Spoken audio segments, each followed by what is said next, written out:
na po tayo minamahal upang magbigay galang salita ng Diyos. Dadalhin po natin mga ngaral at binibigyan po ang pagkakataon sa ating beloved ordained preacher, Kuya Buboy Nier. Amen. Praise the Lord.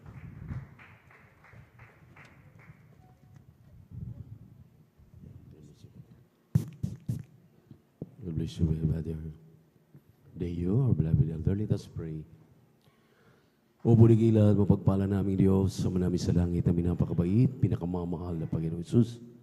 Muli sa hapong ito, ang aming marubdob at taos sa pusong pagpapasalamat, paglulahati, pagsamba ay aming pinapaabot sa iyo. Sa dakilang pribilehiyo na pinagkaloob muli sa amin sa buong maghapon, yung mga anak na karating na malulhati, pangsasamba sa Espiritu at katotohanan. Salamat sa unang yugtuon, manalagawain nilang isan, ang mga pakikinig ng mga patutuo, ang mga papuring awit namin inialay sa iyo, ang katapatan ng mga anak na talagang hindi matatawaran. Sa mga sandaling ito, ibig naming pag-aralan muli yung mga salita, ngunit sa pangkalahatang panalangin ng iyong propeta, O dearly beloved Evangelist Pastor Wildy Estrada Almeida, kanambutihing mga anak, mga pumamanugang kapimunay na nikluhod, humihingi ng kapatawaran sa lahat ng aming nagawang mapagkakamali at mapagkakasala. Linisin mo kami, hugasan mo kami sa aming makarumihan, at lagisan mo po ay mga salita, pati ibang lingkod sa kanang akin, wala akong magagawa. Sa pangalan ni Jesus, we bind the power of darkness, doubts and unbelief goes out from us, and with the word of the Lord, in Jesus' name, amen and amen. Say hallelujah, praise the Lord. Say hallelujah, praise the Lord. Palakpakan natin ng malakas ang ating mahal na Panginoon maminamahal. Sabay-sabay na palakpak.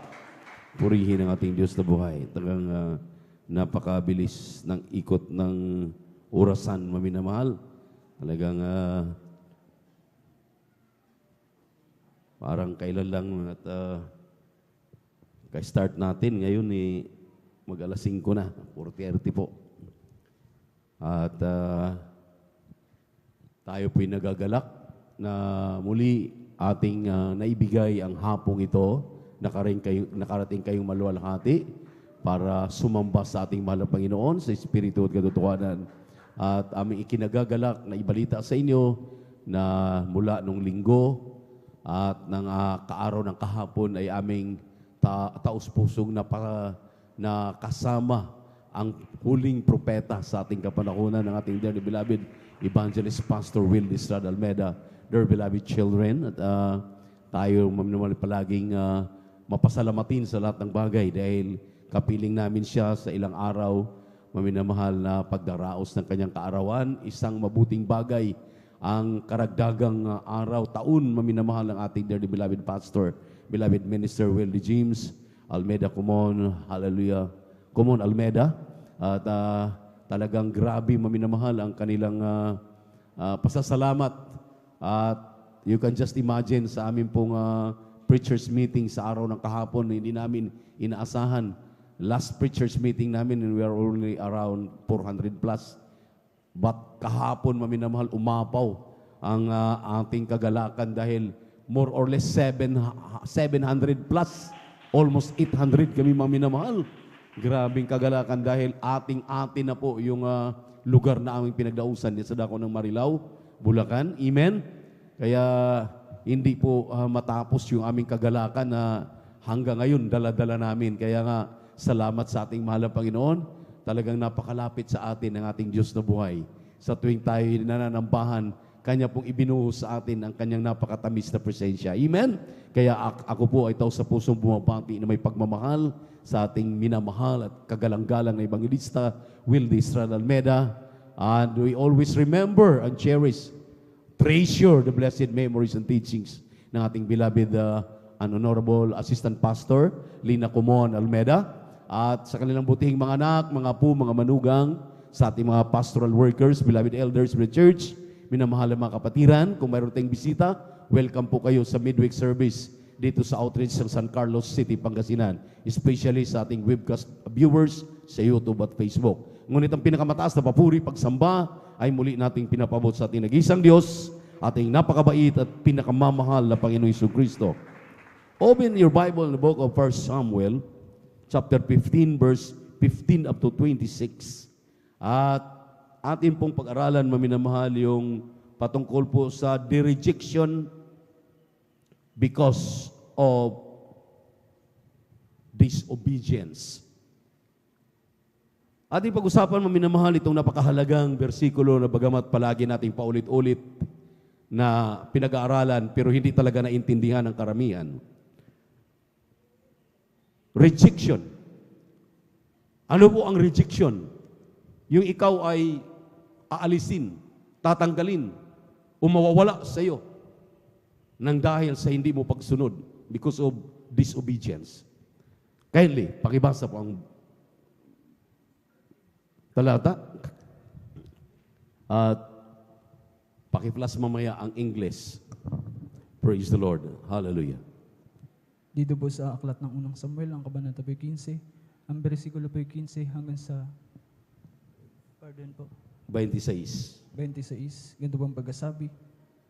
At sinabi ni Saul, sila'y dinala mula sa Armalita sapagkat ang bayan ay naligtas ng pinakamabuti sa mga tupa at sa mga baka upang ihain sa Panginoon. Mong Diyos ang natira ay aming lubos na nilipol. Nang magkagayoy sinabi ni Samuel kay Saul, tumigil ka at aking sasaysayin sa iyo kung ano ang sinabi ng Panginoon sa akin ng gabing ito. At sinabi niya sa kaniya, sabihin mo, at sinabi ni Samuel, bagaman ikaw ay maliit, sa iyong sariling paningin, hindi ka ba ginawang pangulo ng mga lipi ng Israel at pinahiran ka ng langis ng Panginoon na maging hari sa Israel sa 18 at sinabi ka at sinugo ka ng Panginoon sa isang paglalakbay at sinabi, ikaw ay yumaon at iyong lubos na lipulin ang mga makasalanang Armalisita at labanan mo sila hanggang sa sila'y malipol. Bakit nga hindi mo sinunod ang tinig ng Panginoon kung hindi ikaw ay dumaluhong sa panamsam at ikaw ay gumawa ng masama sa paningin ng Panginoon? At sinabi ni Saul kay Samuel, oo, aking sinunod ang tinig ng Panginoon at ako yumaon sa daan na pinagsuguan sa akin ng Panginoon at aking dinala si Agag na hari ng Amalek at aking lubos na nilipol ang mga Armalisita. Ngunit ang bayan ay kumuha sa samsam ng mga tupa at mga baka at pinakamabuti sa mga itinalagang bagay upang ihain sa Panginoon mong Diyos sa Gilgal. At sinabi ni Samuel, nagtataglay kaya ang Panginoon ng napakadakilang pagkatuwa sa mga handog na susunugin at sa mga hain na gayan sa pagsunod ng tinig ng Panginoon. Narito, ang pagsunod ay maigi kaysa sa hain at ang pagdinig kaysa sa taba ng mga tupang lalaki.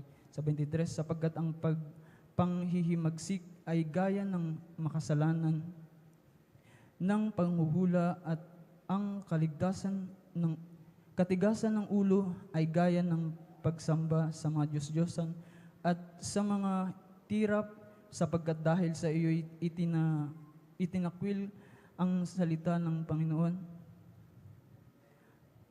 ay kaniya namang itinakwil ka upang huwag ka nang maging hari. At sinabi ni Samuel kay Saul, ako'y nagkasala sapagkat ako'y sumalangsang sa utos ng Panginoon at sa iyong mga salita sapagkat ako'y natakot sa bayan at sumunod sa kanilang tinig.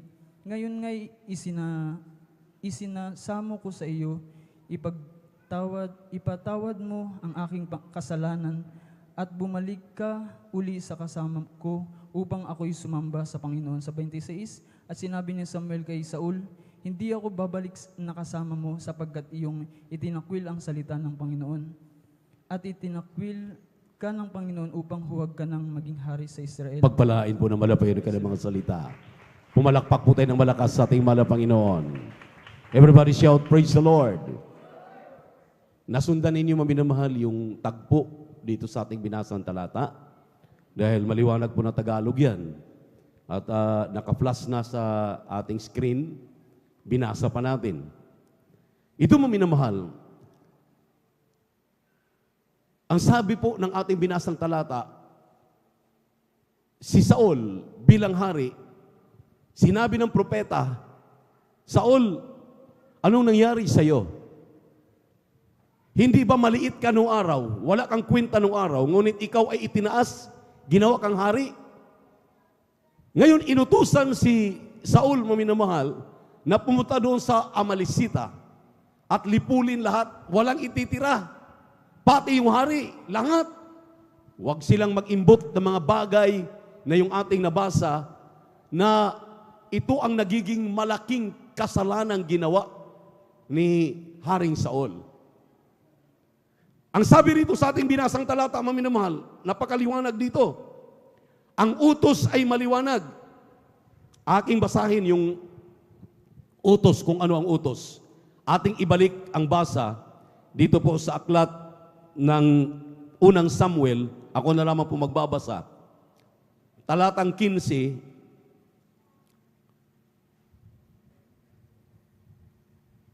kabanatang 3 at 9. Sa 3 muna tayo. Ang sabi sa 3, maminamahal, kindly, pag-i-plus. Ang sabi rito, now go and smite Amalek and utterly destroy all that they have and spare them not, but slay both men and women, infant and suckling, ox and sheep, camel and ass. Sinabi riyan, maminamahal. At pagdating po sa versikulo 9, ang sabi diyan sa versikulo 9, but Saul and the people spared Agag. Si Agag po, hari po yan ng Amalesita. And the best of the sheep, the best, yung pinakamaganda, talagang very aspiring na mga sheep, yung pong mga tupa, and of the oxen, and of the fatlings, and the lambs, and all that was good, and would not utterly destroy them, but everything that was vile and refuse, that they destroyed utterly. Hindi nila totoong sinunod ang utos ng Diyos through the prophet. Sabi ni Prophet Samuel, patayin lahat, pati ang hari. Wala kayong iimbutin ng mga bagay diyan sa mga Amalesita. Ang ginawa, maminamahal, ni King Saul, ang sabi na nangatwiran siya, natakot ako sa mga tao dahil makita ng mga tao, yung mga kasama niyang mga sundalo, yung pinatay na lahat, napatay lahat, pero inisper nila, binuhay ang King Agag. At kinuha pa yung mga magagandang bagay, sinamsam nila. Anong purpose nila? Para daw ialay, para maging masarap na samyu sa mahal na Panginoon. Tingnan natin, maminamahal, dito ang utos. Ang utos, ang sabi rito, maminamahal, patayin lahat. Walang itira, pati hari. Walang manguha, walang mangulimbat na mga samsam. Pero ang ginawa ng hari, ang sabi na, dahil sa takot ko sa mga tao, kaya sinunod ko sila. Nanguha kami ng mga magagandang samsam. Ito pong mga oxen, itong mga baka, itong mga tupa, itong mga karnero, itong mga magaganda at mga pahiyas doon sa Amalekites. Nagalit ang mahal na Panginoon. Ang sabi ng mahal na Panginoon, to obey is better than sacrifice. Ang pagsunod ay mahalaga kaysa sakripisyo. Sakripisyo, anong sakripisyo yan? Ihain mo. Anong hain? Nag-aayuno ka. Ikaw ay nagbibigay panahon para sumamba 3 beses sa isang linggo. Pero hindi mo naman sinusunod ang mga utos ng mahal na Panginoon. May kanya-kanya tayong katawagan. May kanya-kanya tayong mga papel dito sa banal na iglesia ng ating mahal na Panginoon. Ang sabi ko nga sa inyo, maminamahal, kami na mga tumatayo dito, how can we preach if we are empty? Paano kami makapangaral kung kami mismo nangangaral walang laman? Paano kami magkaroon ng laman? Kinakailangan kami magsikap, mag-ayuno. Kinakailangan kami magsikap na mag-fasting. Kinakailangan kaming magsikap na magpuri. Amen? Kinakailangan itong mga espesyal na mga okasyon na pinanawagan ng ating mahal at kinagkagalang-galang na ebanghelista. Sabi nga ng ating beloved minister folks, hindi na tayo ngayon lang ipinanganak. Hindi na tayo pwedeng paulit-ulit na pagsabihan, oh, birthday ng mahal na pastor, oh, my preacher's annual meeting. Dapat nasa isip na natin yan, nasa puso na natin yan, ginagawa na natin. Anong alibay? Ang sabi ng banal na kasulatan, nag-alibay. Si King Saul, ang sabi ni Saul, natakot ako. Natakot ako sa mga tao. Natakot ako dahil may naramdaman akong masama. Natakot ako dahil wala akong kakayahan. Di ba't ang sabi nga natin, ang ating pastoral house, ang pagdalo sa gawain ay hospital natin? Asa na ngayon yung ating binibitawang mga salita?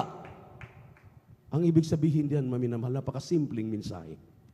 Nadi-distress ang mahal na Panginoon. Because of that disobedience, you will be rejected. Kayang alisin sa akin ang pagiging manggagawa ko, pagiging ordained preacher ko, pagiging mangangaral ko, lahat, mga awit, panunugtog, lahat, kung ano mang ating mga tungkuling ginagampanan. Kayang alisin yan. Kung yung hari nga, inalisan ng pagkahari, sino tayo sa paningin ng Diyos? Bear it in mind, in our heart, hindi tayo tinubos ng ordinaryong dugo lamang. Dugo ng Diyos na nagkatawang tao upang tayo magkaroon ng buhay, magkaroon ng mga pagpapalang ating tinatamasa. Sino tayo upang tanggihan yan? Wala tayong karapatan para tanggihan ang mga bagay na napaka-importante sa ating buhay. Simple lang. Isang araw, isang manggagawa, nagpaalam, Kuya, punta muna ako doon sa anak kong pinagpala. Dahil medyo hirap na ako dito sa loob. Sabi ko, wag, dahil mapahama ka. Remember, sabi ko sa kanya, pinagaling ka sa karamdaman mo. Insomnia. Pinagaling ka sa iyong karamdamang low blood. Pag umalis ka, matental ka, yung ikaw ay makakita doon ng mga bagay na i-offer sa iyo ng anak mo. Matigas ang ulo. Pumunta. Iniwanan ang kanyang tungkulin bilang manggagawa. Pagdating doon, siyempre, kaya nga pumunta doon dahil they are seeking greener pasture. Pagdating doon, maminamahal, binilhan ng motor, ayan na. Yung kanyang tungkulin, magpupuri, manalangin, talagang andun palagi sa gawain tuwing Miyerkules, Biyernes at Linggo, andun na, naguhugoy-hugoy na, paikot-ikot na sa kanilang mga pinupuntahan. Isang araw, nakamit na accident. Nagbanggaan, binangga siya ng van. Nadala pa sa ospital, pero pagdating sa hospital, binawian ng buhay. See? Mayroon pa ba tayong magagawa? Pagdating na ng tayo'y pinaalalahanan, tayo'y binigyan na ng chastisement. Wala na, maminamahal. Wala na tayong magagawa. Kaya habang may magagawa tayo ngayon, alam natin ang salita ng Diyos, huwag nating apakan ang salita ng Diyos, huwag nating paliwalain ang salita ng Diyos. Namnamin natin, pakaibigin, pahalagahan natin ang mga salitang ito. Sumunod ng tulad ng pagsunod ng isang bata, paminamahal, na kung anong sinasabi ng kanyang mga magulang, sinusunod niya ng walang hesitation. Hindi nag-hesitate, walang pagtanggi. Dahil ang atin pong pagsunod na ito ay hindi pagsunod na ang gantimpala ay baliwala. Gantimpala, maminamahal, na ini mo mawari sa isip mo ang pangako ng mahal na Panginoon, langit at buhay na walang hanggan. Palakpakan po natin ang ating pinakamamahal na Panginoon. Anong kasalanan, maminamahal, dito? Simple lang. Ang sabi rito, ang pagsunod ay maigi kaysa hain. Akala mo, yan lang. Pero hindi mo alam, maminamahal, nang sabi nga, maminamahal, ang hindi pagsunod, dahil nagmamatigas tayo, dahil ang ating katuwiran ay mas higit pa sa katuwiran ng mahal na Panginoon, akala natin, tayo na po isang body, amen. Kaya nga, marami tayong mga ngaral na nagsasabi na nakahawak lang ng Biblia, akala mo, mga ngaral na at hindi na mapagsabihan at hindi na mapagwikaan. Dahil naka-uniform lang ng ating mga uniform bilang mga awit, nandiyan na nakahawak lang ng mga instrumento ng banal na iglesia, hindi na tayo, untouchable na tayo. Hindi ba natin iniisip, maminamahal, nang sabi ng Biblia, yung pagsunod sa mga palatuntunan ng ating mahal na Panginoon, malaki pong bagay ng sabi nga ng Biblia, hallelujah, ang katumbas niyan. Ang sabi dito, maminamahal, sa 23, versikulo 23, kaparusahan ng tinatanggihan ang pagiging hari, maminamahal, hallelujah. Ang sabi rito, rebellion as witchcraft, stubbornness as iniquity and idolatry. Tingnan niyo po, mabibigat ng mga kasalanan. Kasalanang ikamamatay ng iyong kaluluwa. Bakit hindi ka makikinig? Bakit hindi ako makikinig? Bakit hindi tayo makikinig? Sino bang ating pakikinggan? Pakikinggan ba natin ating mga sarili? Nang sabi ng banal na kasulatan, ito na, example na si King Saul. Tinanggalan ng pagkahari. Yan pala, maminamahal. Kayang tanggalin ang iyong kaligtasan. Kayang hindi mo matanggap ang iyong ipinangako ng Diyos na buhay na walang hanggan kapag hindi ka marunong sumunod. Akala natin pagsunod lang. Akala natin pagsunod lang. Imaliwanag ang sinabi ng talata, maminamahal. Hindi lang pagsunod, ang sabi rito, ang pangalawa ay pagdinig kay sa taba ng mga tupang lalaki. Pagdinig. Napapakinggan mo, naririnig mo ako, naririnig mo ang lahat ng utos, naririnig mo ang sinabi ng mga beloved parents in the Lord natin. Ang mga nangasiwa sa atin, naririnig mo, pero binabaliwala mo. Ang sabi rito, ang kasalanan na yan is equivalent, kasing tumbas ng rebellion, pag nagiging witchcraft. Ang witchcraft, yung mga pagsamba sa mga kung ano-anong mga bagay diyan, yung mga barang, yung mga kulam, yun yung mga witchcraft, yung mayroong sinasamba, mayroong mga belief na talagang akala nila kaya ng mga sorcerers. Ang sabi rito, stubbornness. Yan daw ang katumbas. Dalawa dito ang binabanggit. Yung hindi mo pagsunod, at pangalawa, yung dinidinig mo na hindi mo ginagawa yung iyong pinakikinggan. Palakpakan po natin ang ating mahal na Panginoon. Kaya nga sabi ng 2:13 ng Roma, pakibasa. 2:13 ng Roma. Kindly, praise the Lord.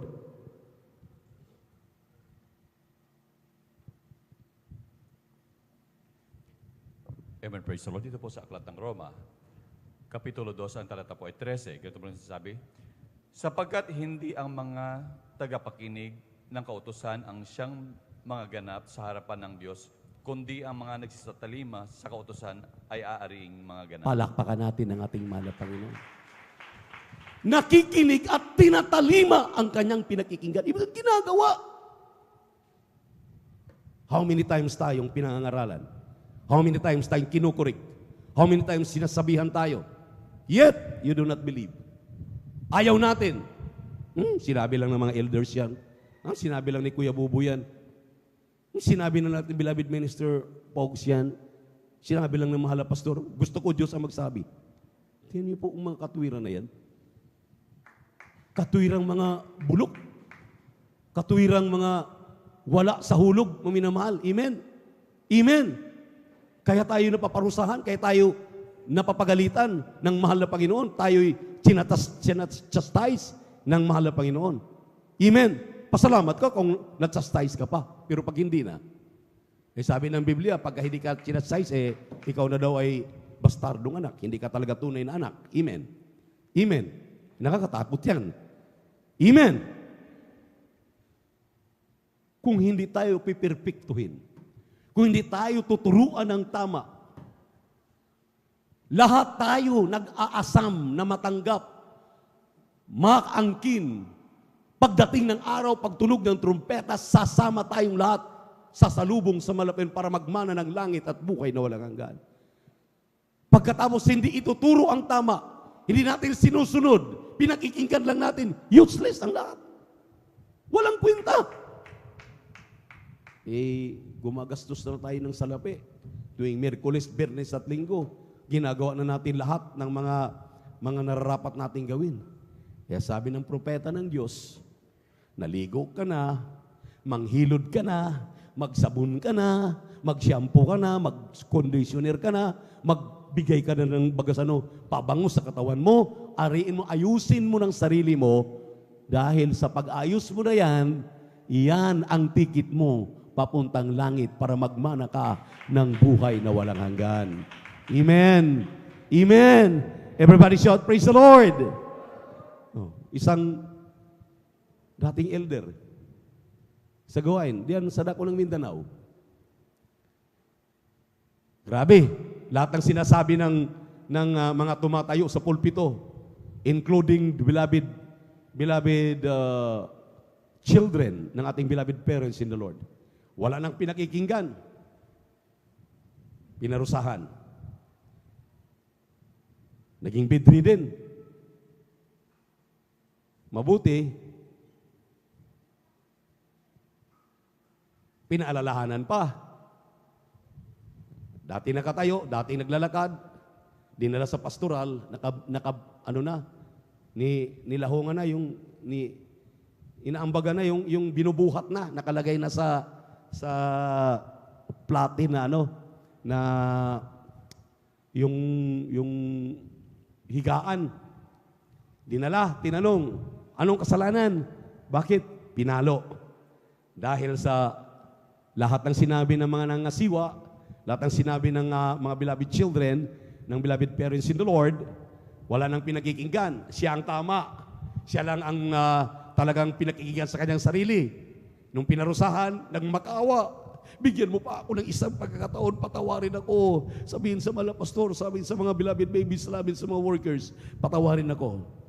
Tinawag sa mga pastor, tinawag sa mga beloved babies, bigyan pa raw ng pagkakataon na mapatawad. Sige, sabi ng mga pastor, ipag-pray natin. Sabi ng mga beloved babies, ipag-pray ninyo kuya. Sige, patawarin. Pagkatapos ng ipag-pray, parang nagdahilan lang. Lumakad, nakatayo, pinagaling ng mahal na Panginoon. Ngayon, ito na. Umulit-uli. Ginagawa na naman. Kasi ang sabi nga, maminamahal ng ating beloved, hindi ko talaga makalimutan, ating beloved minister, John Isquera. Ang sabi niya, mga kapatid, during our preachers meeting, dahil lagi kong re-recall ito, mga minamahal na mga beloved workers, beloved brethren, dala sa mensahe, nagmensahe siya, naririnig ko pa rin ang mensahe ito. Ito ang pakatandaan ninyo. Makikita sa isang Kristiyano, sa isang tao, sa isang mananampalataya, maging manggagawa yan, maging mga awit, maging manunugtog, maging helps of the church yan, na kung siya talaga ay itinalaga na marunong sumunod, marunong makinig at ginagawa yung kanyang pinakikinggan. Dahil kung hindi, pag nagkasala yan sa isang lugar, let us say, nagkasala sa Min, pupunta sa mga outstation na kanyang paglalagyan na gusto ng puntahan. Pagdating doon, hindi na naman nagustuhan. Lilipat na naman. Palipat-lipat yan. Tawag doon ay mga maripusa.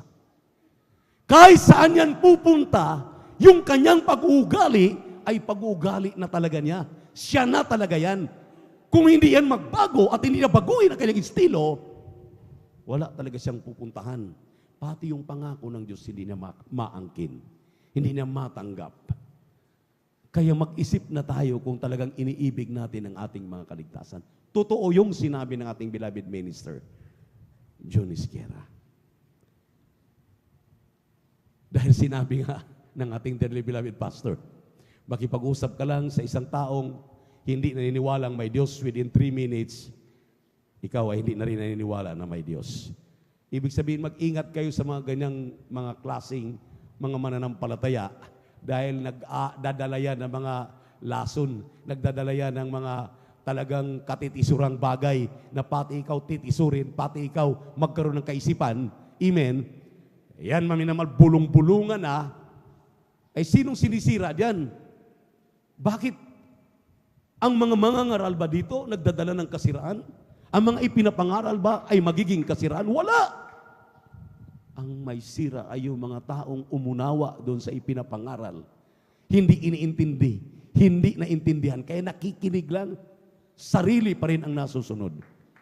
Kaya itong aking sinabing example, nag-aantay ito ngayon. Baka sa susunod, hindi na po bedridden. Baka ilalagay na sa ilalim ng ataol. Nakakatakot na bagay. This is a warning. Kaya mo'y namahal. Ang sabi ng Galatia 6, 7, 8, 9 at 10, kindly, huling talata, kindly, praise the Lord. Amen. Dito po sa Galatians Kabanata 6, ang talata ay 7, 8 hanggang 9. Amen. Huwag kayong padaya. Hanggang 10. Hanggang 10. Huwag kayong padaya. Ang Diyos ay hindi na pabibiro, sapagkat ang lahat na ihasik ng tao ay siya namang aanihin niya. Sapagkat ang naghasik ng sa kanyang sariling laman ay sa laman mag-aani ng kasiraan. Datapwat ang naghasik ng sa Espiritu ay sa Espiritu mag-aani ng buhay na walang hanggan. At huwag tayong mga pagod sa paggawa ng mabuti, sapagkat sa kapanahunan ay magsisipag-ani tayo kung hindi tayo mga gihimagod sa Diyos.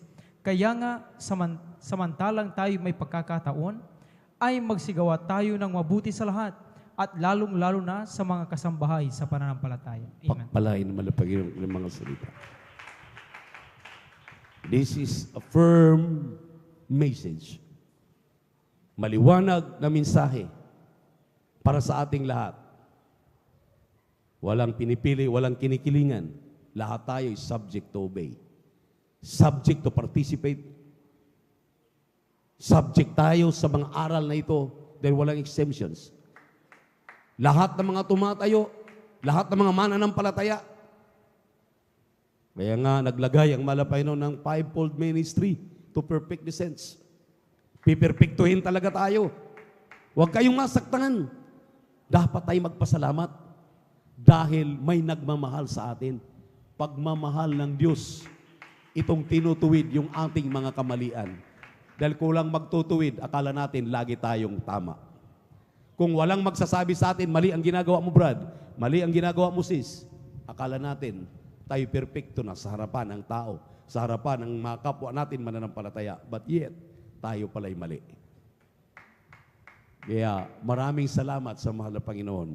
Ito ang tunay at dalisay na pagmamahal ng ating malaman. Let us sing to the Lord. Hallelujah. Praise the Lord. Awitan natin ating mahal na Panginoon.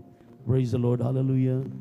Kailan pa ibibigay ang buhay mo't lakas sa Kanya na nagbigay sa iyo ng buhay na wagas. Ang pangalan niyang banal kailan itatalian kung wala ng pagkakataon at huli na ang lahat. At kung ang araw mo'y lumipas na, pagkayan siya ay paglingkuran. Kailan pa kaya maglilingkod sa Diyos?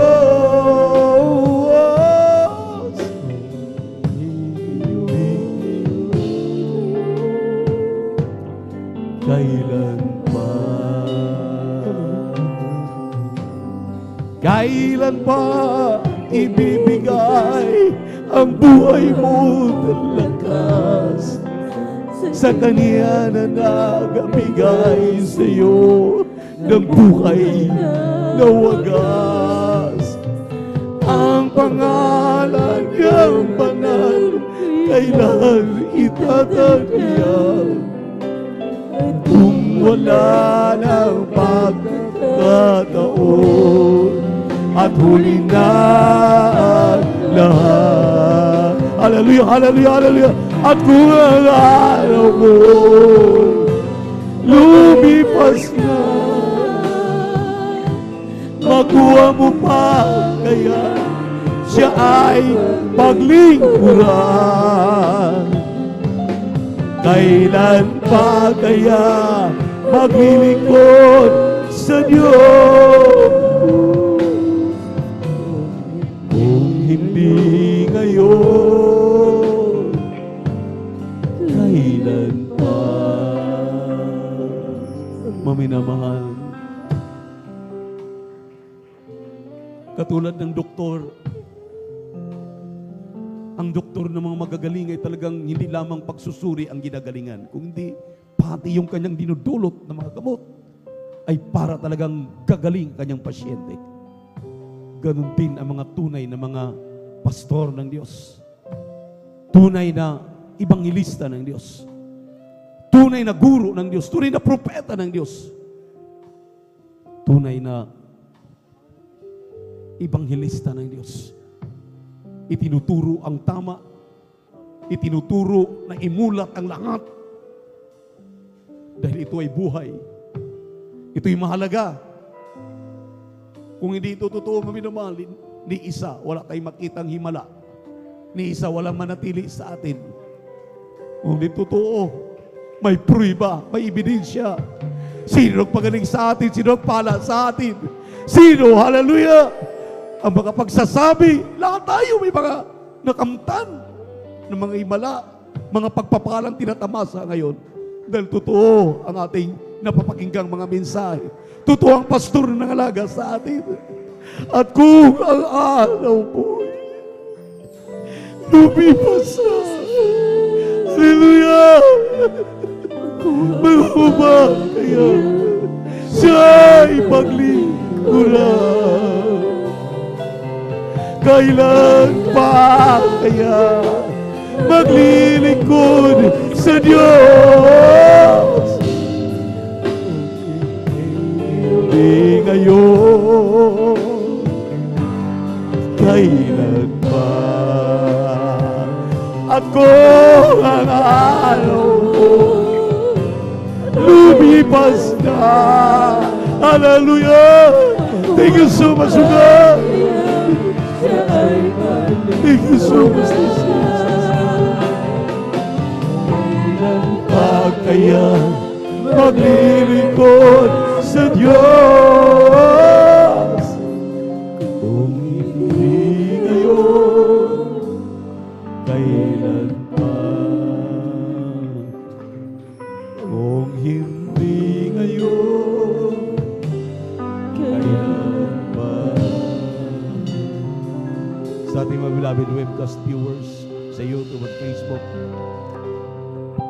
sa ating mga beloved visitors, there are 4 requirements of the gospel. First is faith. Second is repentance. Third is baptism in the name of Jesus. And fourth is baptism of the Holy Spirit. Kung wala po itong 4 sa iglesyang kinaroroonan mo, hanapin mo na ang Jesus Miracle Crusade International Ministry. 48 countries throughout the world and throughout the Philippines, Luzon, Visayas, Mindanao. Andiyan ang mga gawain. Saturated na po ang buong Pilipinas. May gawain ng Jesus Miracle Crusade. Grabe, maminamahal. Sabi natin, beloved Minister Pogs, may 2 pastor, maminamahal. O ating beloved ordained preacher Andy Vinyas, may 2 pastor na nakadalo sa gawain nila. Ang sabi nila, mula na aking naging pastor, pinag-aralan ko ang Bible School. Wala akong naranasan kagaya na aking naranasan sa Jesus Miracle Crusade International Ministry. Ang sabi niya, maminamahal, sabi ng pastor, dito pagpasok mo pa lang sa gawain, maramdaman mo na ang presensya ng mahal na Panginoon. Sabi niya ni isa sa aking karamdaman, dahil may mga karamdaman itong mga pastor na ito, walang gumaling. Pero nung sila'y lumapit, pumasok sa iglesyang ito, nagpabautismo sa tubig sa pangalan ni Jesus, tinanggap si Jesucristo na kanyang tagapagligtas, Diyos at hari ng kanyang buhay, pastor na. Tamang bautismo ang ginamit. Ang sabi ng 2 pastor, dito kami pinagaling sa Jesus Miracle Crusade International Ministry. Kaya hindi kinalalagyang relihiyon, inanibang sekta at denominasyon ang kailangan. Relasyon sa ating mahal na Panginoon at tamang turo sa banal na kasulatan. Ang sabi ng unang reglamento, faith. Ang pananampalataya ay kapanatagan ng mga bagay na hindi mo nakikita, ngunit iyong pinaniniwalaan na ang Diyos ay buhay, ang Diyos ay may kakayahan, magpagaling sa iyong karamdaman, magbago sa iyong buhay, magpagaling sa cancer, sakit sa puso, high blood, diabetes. Gagaling ka kung may pananampalataya ka. Dahil ang sabi ng 1:6, ang Diyos ay hindi nalulugod sa taong walang pananampalataya. Pangalawa ay pagsisisi. Repentance. Kung walang repentance, walang pagbabago, walang pakikinggan ang mahal na Panginoon, dahil yaong mga nagsisisi lamang ang kanyang pinakikinggan, dahil hindi lahat ng tao ay anak ng Diyos. Yung mga nagsisisi sa kanilang kasalanan, tinatanggap si Kristo na kanyang tagapagligtas, 1:12, sila lamang ang binibigyan ng karapatan para magiging tunay na anak ng Diyos, para magmana ka ng langit at buhay na walang hanggan. Kaya ang bautismo po, pangatlo, repent and be baptized in the name of Jesus Christ for the remission of your sins. Pagpapatawad sa iyong kasalanan. Maraming nagtuturo ngayon, hindi daw mahalaga ang bautismo. Sinong may sabi sa inyo? Basahin niyo Acts 2:38. Repentance and baptism in the name of Jesus Christ for the remission of your sins. Makapatawad ka sa iyong kasalanan. At ang pang-apat, Diyos nang gagawa. Tulad ng inyong napakinggan kanina, nakita ninyo sa choir, sila'y nanginginig, na parang nakuryente ng 220 volts. Yun ay Espiritu ng Diyos. Sinisiliwan ang mga mananampalataya. Kapag natanggap mo yung 4 na reglamento na yan, ikaw na ay siguradong tagalangit. Magmana ka ng buhay na walang hanggan. Taas ang kamay, sumunod sa panalangin at ibabanggitin sa minumahal na Panginoong Hesus. Salamat sa Ebanghelyo na kaligtasan na kinapakinggan. Narito ako, isang makasalanan, nagsisisi, humingi ng kapatawaran sa lahat na nagawa kong mga pagkakamali, pagkakasala. Buhat ako kayo magkaisip. At sa hapong ito, pinagsisihan ko ang lahat kong kasalanan. At kinikilala kita, tinatanggap aking Diyos at Hari, mahal na Panginoong Jesucristo sa aking buhay. Gawin pong tunay na Kristiyano sa gawat katotohanan. Sa pangalan ni Jesus. Amen and amen. Opo, mahal na Panginoon, kahabagan mo mga nagsitanggap sa iyo. Aming mga webcast viewers sa YouTube at Facebook, dito sa aming beloved visitors. Kahabagan mo sila, isulat ang kanilang mga pangalan sa aklat ng buhay din sa kalangitan, patawarin sa kanilang mga kasalanan, kung sila tunay na Kristiyano sa gawat katotohanan. Sa pangkalahatang panalangin ng iyong propeta, or their beloved evangelist pastor, Will Disrad Almeida, ito mong samot dalangin ko sa pangalan ni Jesus, sa pangalan ni Jesus, sa pangalan ni Jesus. Ipatong inyong kanang kamay sa inyong mga ulo, maminamahal, bilang point of contact. Sinabi ng Biblia, ngayon, humingi tayo ng tawad, humingi tayo ng anumang kailangan natin dahil ang malapay nakikinig sa atin. Sapat ng ating ginawa sa maghapon para sumamba sa Espiritu at katotohanan. Kaya sabi ng malapay, let your supplication be made known unto God. Ipaabot ang inyong mga pangailangan, inyong kahilingan, kagalingan sa karamdaman, pagbabago ng buhay, kaligtasan ng inyong mga loved ones, kagalingan ng inyong karamdaman, pagpapala sa inyong mga pinagtatrabahuan, mga negosyo na buhay, iyong hingin yan. Ipaabot din niyo sa ating mahal na Panginoon. Manalangin tayo. Opo, mahal na Panginoon, kahabagan mo kaming lahat na narito sa hapong ito. Patawarin mo kami sa mga kasalanan naming nagawa.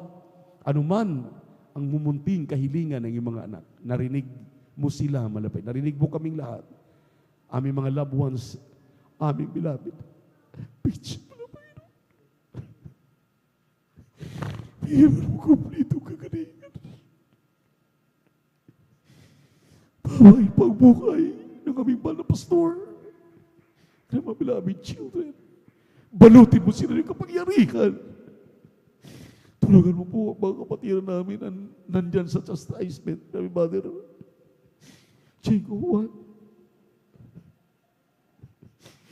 May Mother Marleto kaya biyak.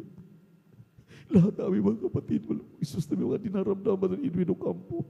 Hinihiling namin bigyan mo ng kumplitong kagalingan.